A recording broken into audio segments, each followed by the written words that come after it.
In this week's video, we'll review the latest monthly charts to help us answer the question, are investors overlooking the forest due to the volatile trees? When markets are stressful and in a wide trading range, sometimes it can be difficult not to overtrade your account. As we mentioned on Thursday, before the market opened, it can be helpful to look at some longer-term charts or forest-level charts in terms of sitting tight and remaining patient. We're going to cover those charts in the slides that follow. Clients, regular viewers, and readers of See It Market may remember a Bollinger Bandwidth post posted on See It Market on November 30th, 2016. It was a bullish post, and it told us to keep an open mind about better than expected outcomes going forward. I think it's fair to say that this post was helpful, and the market did exceed expectations from this point forward. We revisited the monthly Bollinger Bands on March 2nd, 2018, and the conclusion that we drew in that video was basically we still seem to be on track. Everything looks good. This looks like a correction within the context of an ongoing uptrend. Thus, it might be helpful at the end of April 2018, with this monthly chart now being in the books, to revisit the monthly Bollinger Bands and see if we still feel like this is a correction within the context of an ongoing uptrend, or have things morphed into a more concerning look, and should we be more concerned going forward, and should we be open to worse than expected outcomes. Quick review. The low Bollinger Bandwidth reading tells us we have a sleepy, trendless market. From this point here, if we look backwards, you can see this is a trendless market, and market fractals tell us that this should be treated in the exact same way, not in a similar way, but the exact same way that we would treat a trading range on a 60-minute chart. If we look backwards, the only other time the Bollinger Bandwidth on this chart here got this low was back in 1995. And we've made the case for quite some time that the present day looks very, very similar to this period here. And the Bollinger Bandwidth really doesn't tell us anything about direction. It's just the sleepy, trendless market. Look, this is a sleepy, trendless market, and then a downtrend starts. If we look at some of these other periods where we have low Bollinger Bands or we get a move off of a low, the present day, we get consolidation and then a sharp move after a breakout. Looks very, very similar to this period here. Consolidation and then a sharp. This is a very strong trend. Look, this is almost a straight line. A very strong trend, almost a straight line. This and this really don't look anything like this. This is a confused market in here, lots of ups and downs. This here doesn't really look anything like this. And this here doesn't really look anything like this. The same thing can be said for this move here. This is a volatile, confused move, and this is a very, very strong move at the early stages of a multiple year run. Another big difference between these rallies here in the 2000s and the rallies off the low in 2009, which would include 2010, 11, and 12. When we break out of this consolidation period here, we're making a new all-time high. Never been this high before. That's not the case here at all. This is not a new all-time high. This is consolidation. When we move off of this low here, this is not a new all-time high. Price has been at this level here numerous times in the past. Consolidation, new all-time high. Consolidation, new all-time high. This looks a lot more like this. It really doesn't look anything like this box in here. If we draw a line backwards, we hit price numerous times. If we draw a line backwards from here, we never hit price. Ever. These moves here, when interest rates were going up between 2003 and let's say 2006, and the volatility that we experienced between 2010 and 2012, These periods here follow major lows after significant downtrends. This is a major low after a significant and prolonged downtrend. It's not what we have here at all. We have consolidation and a breakout. It's not what we have here at all. We have consolidation after a bullish move and a breakout. Consolidation after a bullish move and a breakout. In summary, a lot of similarities between this period and this period. A lot of differences between this period, and this period. So the See It Market post in 2016 said the present day looked a lot like this period here.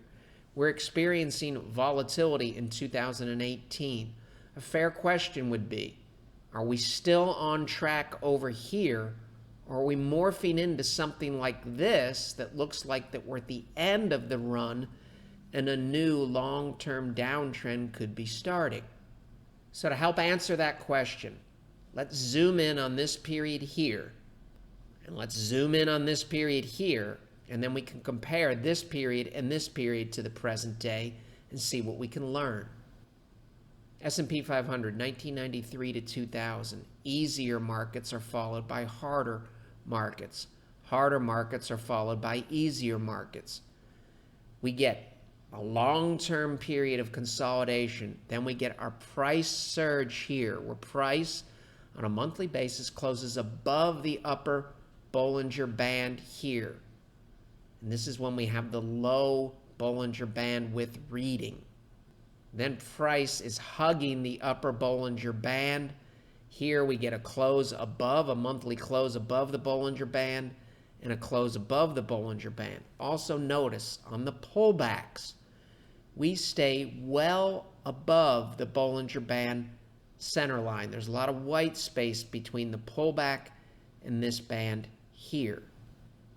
So if we felt in November of 2016 that late 2016, early 2017 looked like this period here, we would expect the present day to look similar to this period here. If we fast forward to the present day and look at the monthly chart at month end, which is the proper way to look at a chart, April 30th, 2018, we really don't care what this chart looks like on Friday, May 4th. Why? Well, we have no idea what the rest of the month is going to look like, and we're looking at data that's not going to go into the history books. This is the data that stays in the history books. The end of the month is what matters on a monthly chart. Similar to the previous example, we get a multiple month, multiple year period of consolidation. We get a bullish breakout, a retest, and then like the previous period, we get the price surge, where the monthly price on the S&P 500 closes above the upper Bollinger Band. Also notice we're, for the most part, walking the upper Bollinger Band. We also get another close above the upper Bollinger Band in late 2017, early 2018. And notice the pullbacks. There's a ton of white space between price and the middle Bollinger Band. To refresh our memory, the present day matches up extremely well with the original script. We would expect the present day, if we're still following the 1995, saying the present day is similar to 1995 script. It looks almost identical at this point. Both of them have consolidation and a price surge. Consolidation, a price surge. The corrections stay well above the middle Bollinger Band here. There's a lot of white space. The corrections stay well above the middle Bollinger Band. There's a lot of white space. And we're still getting monthly closes here in the 1993 to 1997 example above the upper band. We just had a close above the upper band in late 2017, early 2018. This looks a lot like what we would expect it to look like when we did this analysis way back on See It Market in 2016. Moral of the story, we still appear to be on track. It's extremely important, too. This isn't overbought or a reason to be concerned long term. This is straight from stockcharts.com about Bollinger Bands. A strong upward thrust, which is what this is here, is a sign of strength, not a sign of weakness. And as we fast forward in the historical cases, you'll see that that's true. So this quote here tells us that this market is very, very strong prior to the current pullback. It should also be noted, the month of April, while volatile, was positive. The S&P 500 gained 0.27% in the month of April. We just compared this period to this period, and they unequivocally still look similar. How does this period here compare to the peaking process here? Said another way, this is what a correction looks like within the context of an ongoing uptrend. This is what the end of a long-term uptrend looks like. Does the present day look anything like this period here that we should be more concerned about? Here's the period that we just looked at. This is the rollover process. This is the year 2000 here. Let's point out a few things. Number one, here's the major peak in the stock market here in the spring of 2000. Notice if we move backwards, we can look back 21 months. And price has never closed on a monthly basis above the upper Bollinger Band, telling us that the strength of the trend, unlike these periods here and here, this is starting to wane. A strong upward thrust is a sign of strength, a sign of strength, a sign of strength, sign of strength, sign of strength. We don't have any of that for 21 months. Point number two, price, for the first time during the entire move here, we get a monthly close below the center line. Point number three, unlike the entire bullish move, for the first time the center line flattens out and rolls over. 4 and 5, we get two closes below the lower Bollinger Band, which is a sign of weakness. Now we have a strong bearish trend. This is what a strong bullish trend looks like. This is what a strong bearish trend looks like. Notice, during this entire move from point A to point B, we never get anything even remotely close to this look here or this look here. In fact, price never even gets into the lower Bollinger Band, which is a sign of strength. When we get a look like this, it's telling us that we have a strong and most likely sustainable trend. Now we have a strong and most likely sustainable bearish trend. So points 1, 2, 3, 4, and 5. Do we have anything even remotely close to this in the present day? Here's the exact same chart with the same indicators, month end April 30th, 2018, to refresh our memory. Here is what we just looked at, things that we should be concerned about. Have we gone 21 months since the last monthly close above the upper Bollinger Band? The answer is no, that does not apply. Number two, have we even remotely done anything that looks like we're about to get a monthly close below the center line? Once again, the answer is not even close, doesn't apply. Number three, is the center line starting to roll over? Once again, we can put a big X through that. We have nothing that looks even remotely close to 1, 2, or 3 in the present day. How about 4 and 5? Is price threatening to get a monthly close below the lower Bollinger Band? Well, we know the answer is no, because we've never even visited the lower Bollinger Band during this move here. So once again, we can put a big X here and a big X here, allowing us to say the present day doesn't look anything like the concerning period that would tell us that the secular or long-term bullish uptrend seems to be in doubt of rolling over into a long-term or secular bearish trend that might lead to a multiple month or multiple year decline in the order of magnitude of 30 to 50%. We don't have any of that today.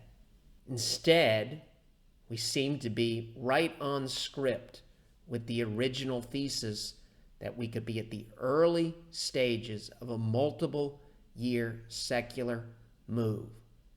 We thought that was the case back in November of 2016, and as these two charts show, we don't have any evidence here to say we should change our mind about that. So if 1995 was similar to 2017, we know that easier markets, 1995 was easy, are typically followed by harder markets. Thus, it's not even remotely surprising that after an easier year, 2017 was easy, like 1995, it's not surprising at all that 1996 was more difficult, and 2018 thus far has been more difficult. So a fair question would be, what happened next here? We get an easy market, a harder market with a correction from this low here at 640. The secular trend continued as this chart forecasted from a probability perspective. This is a very, very strong looking trend. We are nowhere near the center line or the lower Bollinger Band. The S&P 500 tacked on an additional 138% from the correction low here, the monthly close, to the high shown on the chart in March of 2000. And we know that the present day chart looks similar to this point here. It really doesn't look anything like this peaking process here. Is there anything else that we can look at that aligns with that thesis? If we zoom in a little bit on the major peak in the year 2000, we get the center line flattening out and rolling over as price drops and closes below the center line on a monthly basis. If we add in monthly MACD, we have price shown here, the S&P 500 making a series of higher highs. We have a momentum. We can see it, measure it, and put it in a model, momentum divergence. Instead of making a series of higher highs, MACD is clearly making a series of lower highs. This point here is discernibly higher than this point here, meaning this point here is discernibly lower than this point here. This is a bearish momentum divergence telling us that the trend is waning here and we should pay closer attention. This told us to be open to this and this. Do we have any of that in the present day? Meaning, we want to look at MACD leading up to the pre-correction high that occurred in early 2018.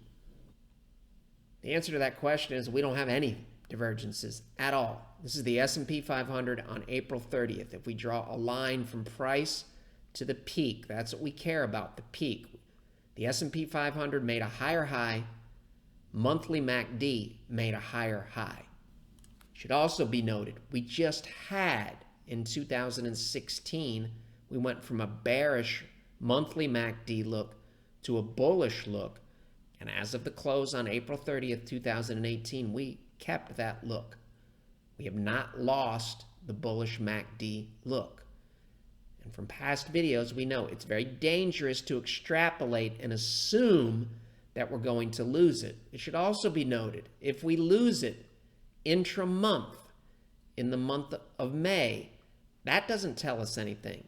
It only tells us something if on May 31st, we lose this. And if we did lose this, it's one piece of evidence that is not a showstopper, just as the fact that we still have it isn't the end-all be-all. It's one piece of evidence.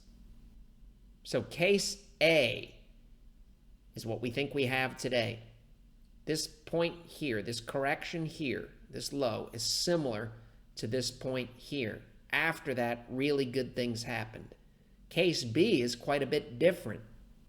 So if the present day turns out to be even remotely close to this look here, where price moved from 640 at the low to 1527 at the high, if it's even remotely close to that, we should keep an open mind about better than expected outcomes. It's not a forecast. We just take it day by day based on the evidence in front of us. Case B is quite a bit different. If we draw a horizontal line over here, when we get this flattening outlook and the drop below, the S&P 500 is trading, and we can see this, measure it, and put it in a model, at 1390. After we could see that, we also have the bearish divergence that we just talked about out here, and now we have a bearish MACD look. Black is below red. It stays bearish for the whole time. The S&P lost an additional 41% from this point here to this point here, which tells us if we're looking at one time frame only, or we're looking at one indicator only, it's very, very possible we might misidentify the present day as looking more like case B, where we should take major defensive action, than case A, which we should try to remain patient and stay with the primary trend. If I started with $1 million here at the correction low and gained 138%, at point B up here, I would have had 2.3 million, hypothetically, with an investment in the S&P 500. That's quite a bit different than the run for the exit scenario, where my $1 million would drop 41% and turn into $590,000. All of this helps us with nothing more than the probability of good things happening relative to the probability of bad things happening. There is nothing that we have seen in these month-end charts that tells us that we shouldn't remain open to better than expected outcomes in the weeks and months ahead. It can also include years there. And we should also be open to the market going on to make a series of higher highs after what continues to look like a normal and 100% to be expected correction within the context of an ongoing uptrend. If we keep that flexible, unbiased, and open mind, if that's not the case, at some point we will say, it doesn't look good anymore. It's starting to look like this. And in order to do that, we have to take it day by day and avoid the human tendency to extrapolate. As far as our generic and, for illustrative purposes, only simple 100-day all the way out to the 290-day moving average on the S&P 500's daily chart, not much change from last week. Here are the moving averages here as of May 4th at 12:42 p.m. That's Friday, May 4th. We know, for the most part, the present day continues to follow the somewhat similar to 1995, 1996 script. 2017 was similar to 1995, a relatively easy market marked by a strong trend. And not surprisingly, 1996 was more difficult. And not surprisingly, 2018 has been more difficult than the relatively easy 2017. This looks relatively easy here. It seems like it'd be relatively easy to stay with this long-term trend. But when we move in closer, in 1996, the S&P 500 here had a year-to-date gain of 10.58%. Then it corrected, gave all of this back, slipped into negative territory year-to-date, and crossed below an upward-sloping 200-day moving average, which is not all that much different than what's happened this year. We got off to a good start.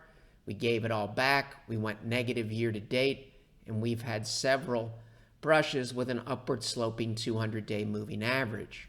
And if we zoom in a little bit closer with the 50-day, we can see what appears to be relatively easy on the monthly chart is anything but on a day-to-day basis, especially if you're watching the markets too closely and watching it tick by tick.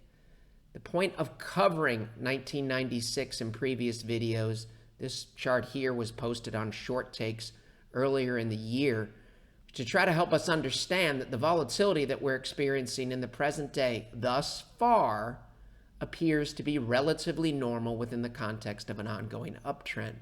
The first half of 1996 was brutal. Whipsaws all over the place. If we move out to a longer term chart, we can see the trend was relatively stable for the entire calendar year. Thus, if we were able to remain patient during the normal and to be expected volatility within the context of an ongoing uptrend, we would have been rewarded with a full year gain, in this case, of over 20%. Moral of the story: while it may appear easy when we look at charts from 30,000 feet, it's extremely important for us to continually remind ourselves how difficult it is on a daily basis. If we know that, we have a much higher probability of riding out the volatility and successfully navigating between a point A and a point B in the present day that could be several years down the road.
It may also be worth a visit to the new website to see the FAQs.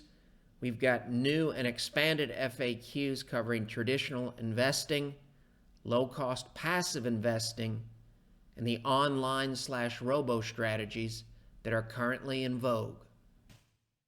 The material in this video has no regard to the specific investment objectives, financial situation, or particular needs of any viewer. This video is presented solely for informational purposes and is not to be construed as a solicitation or offer to buy or sell any security or any related financial instruments, nor should any of the content be taken as investment advice. Any opinions expressed in this video are subject to change without notice, and Shavaco Capital Management, LLC, or CCM, is not under any obligation to update or keep current the information contained herein. CCM and its respective officers and associates or clients may have an interest in the securities or derivatives of any entities referred to in this material. CCM accepts no liability whatsoever for any loss or damage of any kind arising out of the use of all or any part of this material. We recommend that you consult with a licensed and qualified professional before making any investment decision.